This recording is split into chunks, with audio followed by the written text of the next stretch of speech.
walaupun iya ini kayak masih mirip banget, cuman ini lagi viral banget, gak cuma di Indonesia tapi di seluruh luar negeri. Jadi kan hari itu kayak ada misi kayak ngetik Sandi Morse gitu ya di sini ya, pakai pakai apa ya istilahnya kayak kode-kode. Kalau tekan ini satu titik, kalau tekannya agak lama itu kayak underscore, nah titik lagi, nah nanti akan tertulis tercipta huruf. Kalau kalian benar hurufnya, nanti disebutkan juga di sini akan langsung banyak gitu ya. Nanti kita akan bikin sendiri deh untuk hariannya teman-teman. Oke, begitu aja ya cara daftar Jermannya. Nah ini jalannya di atas Telegram, jadi nggak perlu install aplikasi lain sih. Oke, terima kasih.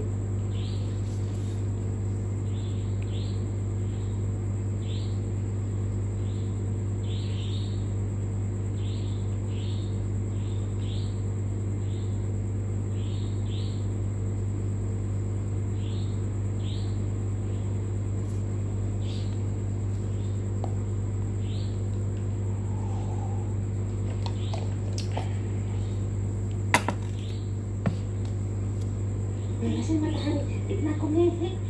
Taruh helm. Ketombean nih, gak bener shampoo-nya. Paling bener pakai Head and Shoulders. Masalah ketombe basah, gatal dan bau matahari langsung benar. Head and Shoulders, kalau pakai helm. Hamster Combat Daily Cheaper Today 23 Juni 2024. Oke, langsung aja kita masukkan kodenya ya teman-teman ya. Pertama-tama pastikan kalian klik dulu ya sandi harian yang ada di sini. Nah, sampai warna berubah jadi merah, lalu kita langsung masukkan aja untuk kode sandinya. Yang pertama adalah huruf P, yaitu titik, straight, titik. Sampai muncul huruf P yang ada di sini. Huruf kedua yaitu huruf O, straight. Huruf yang ketiga huruf O lagi ya, straight. Lalu huruf yang terakhir adalah huruf L, titik, straight, titik. Nah, kita bisa segera ambil hadiahnya. Itulah kode sandi Hamster Combat Daily Cheaper 23 Juni 2024.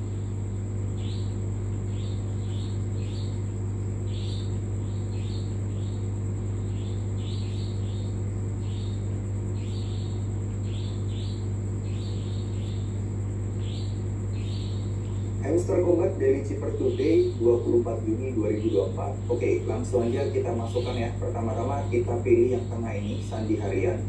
Nah, setelah warnanya jadi merah gini backgroundnya, baru kita masukkan. Sekarang kode pertama adalah huruf S. Huruf S itu adalah dot sampai keluar huruf S di sini. Lalu kita masukkan huruf kedua. Huruf kedua yaitu huruf W, yaitu dot dash. Muncul huruf V, lalu selanjutnya huruf yang ketiga adalah huruf A. Huruf A itu adalah dot dash. Lalu huruf yang terakhir adalah huruf yang keempat, yaitu huruf P. Nah, ini agak panjang nih, hati-hati ya. Dot dash. Nah, sudah kayak gitu ya, langsung kita tinggal klik ambil hadiahnya kayak gitu. Oke deh, sekian ya Daily Cheaper Hamster Combat 24 Juni 2024.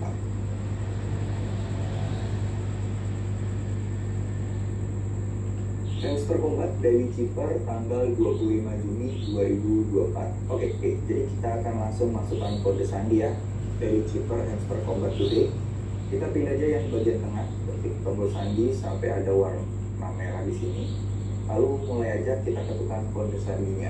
Oke, yang pertama adalah huruf A, yaitu titik dash ya. Sampai muncul huruf A di sini, lalu kemudian huruf L. Huruf L ini dash dot ya, dash dot. Nah, muncul huruf L, lalu huruf yang terakhir adalah huruf T. Nah ya, tinggal kita ambil hadiahnya. Jadi ini dia Hamster Combat Daily Cheaper 25 Juni 2024.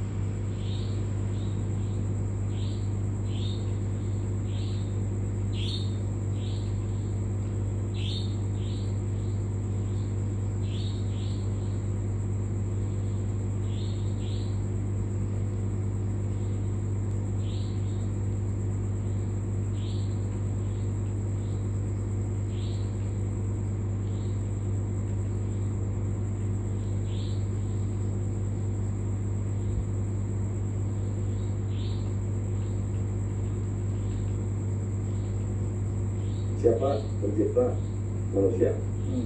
Kita sebagai orang beriman mengatakan Allah SWT. Buktinya mana? Buktinya dari Quran. Karena di Quran itu yang menceritakan manusia tercipta dari apa, prosesnya bagaimana, berasal dari mana, sekarang hidup untuk apa, nanti pulang kemana. Yang bisa menceritakan begitu kan hanya yang menciptakan manusia itu.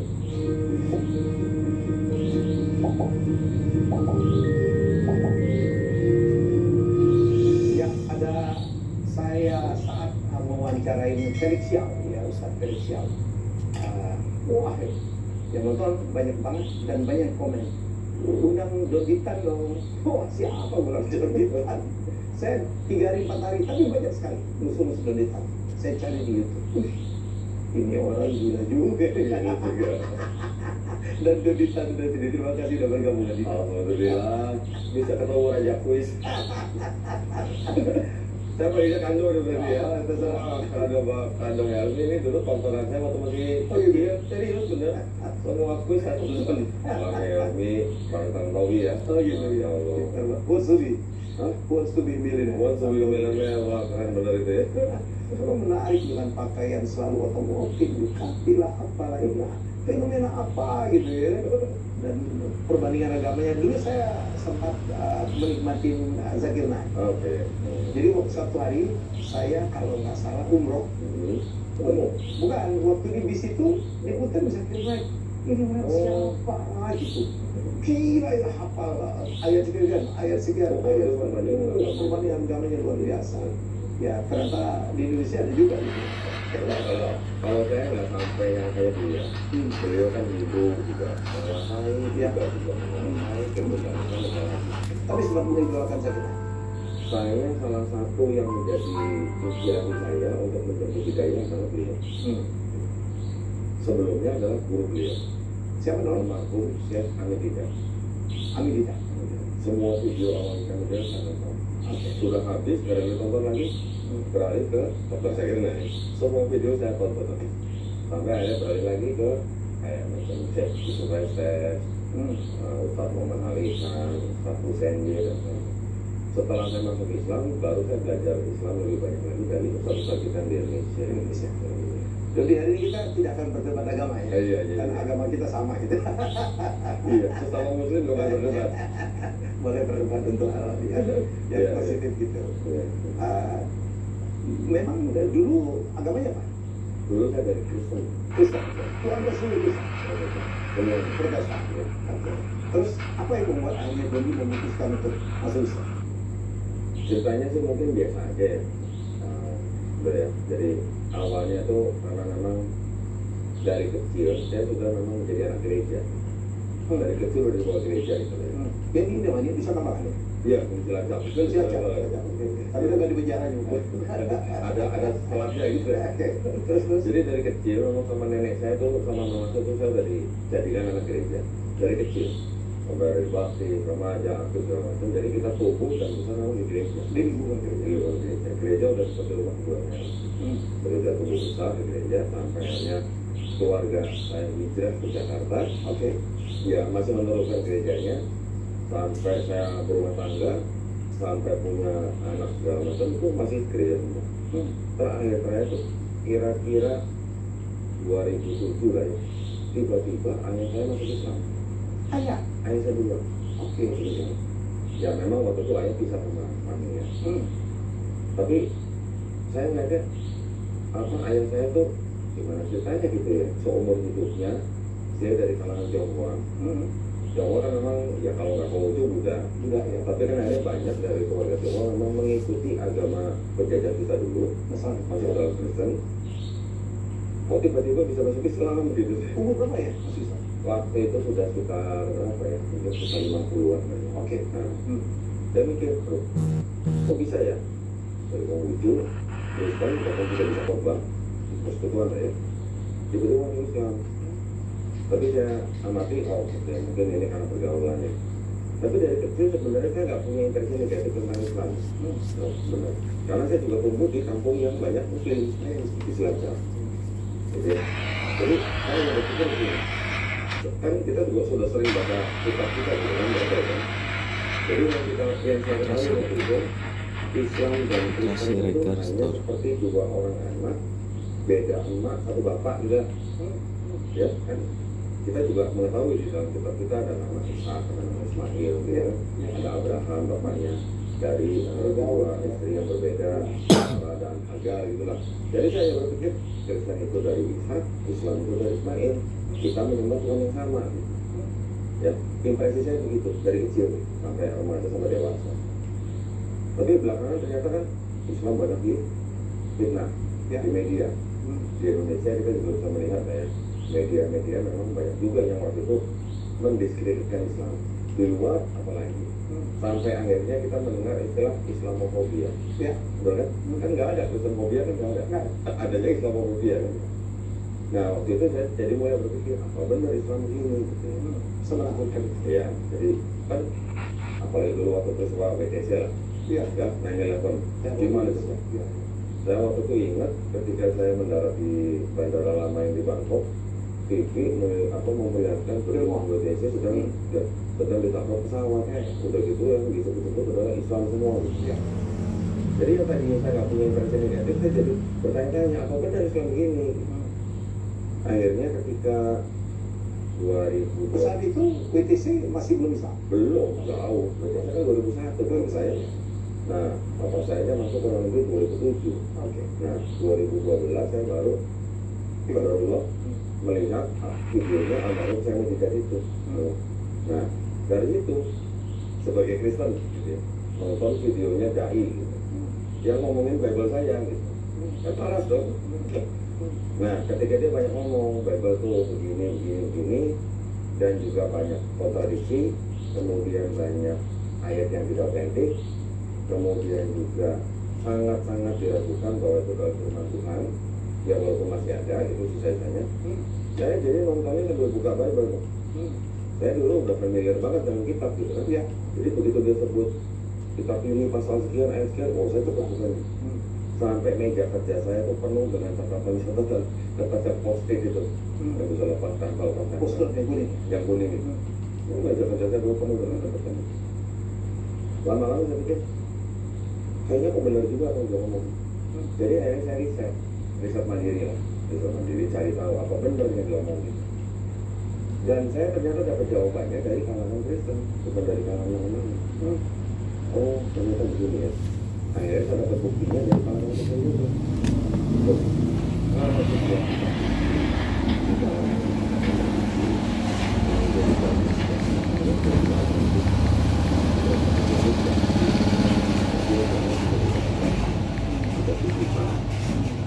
Bagaimana bisa disebut kita itu? Dari itu saya berpikir, kalau gitu kita saya nggak bisa sebut kita suci dong. Akhirnya saya mencari alternatif. Ada agama Judaisme, ada Islam. Kalau Islam kan saya sudah familiar karena saya dari kecil tumbuh besar di kampung Islam gitu. Ya. Ada Hindu, ada Buddha. Ya akhirnya dari semua istilahnya dari besar yang saya pelajarin, kok kalau Kristen kan gelar daripada yang dituhankan, gelar dari Yesus, dari Kristus. Kalau Judaism kan dari kata Yehuda, nama dari anak keempat Nabi Yakub. Hindu nama keempat daripada ibunya nama itu. Buddha gelar daripada dasar Tuhan. Ya. Konghucu nama Nabi. Giliran Islam bukan nama Nabi, bukan gelar, bukan nama keempat. Ini adalah artinya berserah diri. Wadah agama artinya berserah diri gitu. Jadi apa jangan-jangan ini agama yang dikolokkan sama yang kita kenal langit dan bumi. Saya pedalaman di Islam. Saya pedalaman di Islam. Ketika masuk ke dalam kitab suci, kan fondasi daripada sebuah agama kan kitab suci, fondasi ini. Ya. Nabi boleh hidup sekian puluh tahun ketika nabinya sudah wafat, yang ditinggalkan kan kitabnya. Kitab ini yang bisa dipelajari oleh pengikut berpuluh-puluh generasi gitu. Jadi dari kitab suci itu saya pelajari, ternyata di dalam Quran kok banyak ayat-ayat yang berhubungan dengan sains, kok baru konform baru zaman sekarang. Dari mana ceritanya seorang yang katanya Nabi ini ummi, tidak pandai baca tulis, bisa menyebutkan ayat-ayat yang berhubungan dengan sains yang ternyata dikontrol oleh sains yang sekarang. Nggak make sense kan gitu. Berarti ini nggak mungkin karangan manusia. Ini pasti karangan yang menciptakan manusia, langit dan bumi. Dari situ saya mulai korek-korek. Kurang lebih ada 1000 ayat yang berbicara tentang seks dan Quran. Kurang lebih 80%-nya sudah terkonfirmasi kebenaran. Yang 20% belum Masih ada? Hah? Masih ada? Masih ada yang belum terkonfirmasi. Termasuk mengenai Isra Mi'raj. Itu belum bisa dijelaskan oleh sains secara detail gitu. Sekarang mungkin kita hanya mempelajari apa sih kalau sains yang baru yang paling mutakhir apa sih paling baru kuantum mekanik lah, ya, baru teleport gitu. Tapi kalau bicara perpindahan dari satu kota ke kota lain, apalagi dari bumi sampai ke saudara untaran, sains belum nyampe gitu. Bukan teleport juga? Iya kan teleport juga, tapi kan saya belum bisa kalau dari satu tempat di bumi sama-sama di bumi mungkin itu baru sampai di situ lah. Ada percobaan kereta yang tidak pakai rel seperti konvensional, tetapi dia menggunakan lorong yang kayak semacam wire magnet. Itu kecepatannya bisa cepat sekali. Yang magnet ya? Betul. Itu biasa. Nah itu udah teleport ya, tapi masih di dalam bumi. Nah ini kalau dari bumi ke luar angkasa, saya belum bisa menjelaskan. Paling yang bisa mendekati ya, not even close.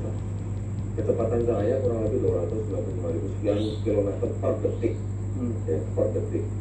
Ya, itu pun juga mungkin belum bisa lah menjelaskan istilahnya bagaimana jasad manusia bisa sampai dipindahkan dari bumi ke luar angkasa, bahkan sampai di atas langit ke-7, pulang lagi dalam waktu semalam. Saya belum nyampe. Mungkin 10 tahun lagi mungkin bisa jelaskan.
Nih, kalau mau bikin scene-nya tuh banyak banget seperti ini, guys, potongan nih supaya bisa jadi animasi konstruksi kayak tadi.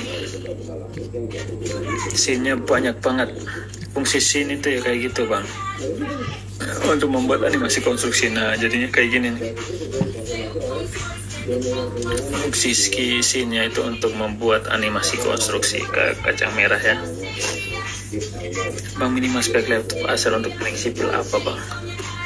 Acer cari minimal i5 Gen 12 kali ya, mungkin bisa sampai render tuh. RTX nya di atas 2050, 3050 gitu. Acer apa ya, saya nggak ngikutin. Acer Nitro kali ya, Acer Nitro 5 kali ya.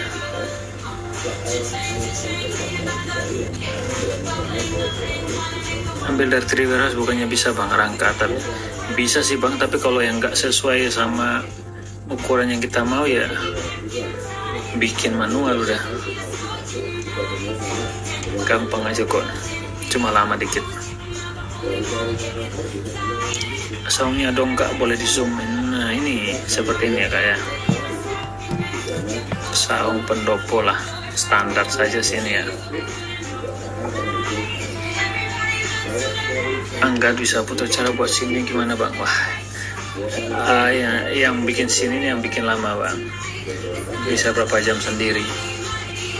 Soalnya itu satu scene itu cuma untuk satu gerakan, bukan satu scene ya, 2 atau 3 scene itu untuk satu pergerakan saja, pergerakan animasi ya. Contoh kayak gini nih, guys, dari scene 60 ke 61 pergerakannya begini. Nah, nanti muncul gitu. Itu ada 2 potongan nanti yang kita buat, 1, 2 kayak gini, beda lagi nih. Nah, nanti muncul truknya. Ini panjang lagi nih jalannya nih, jadi lumayan ribet. Kak, ini hikmah sudah tadi tak spill, kita zoom ya. Ukuran awal selalu mendapat berapa kamar abangku.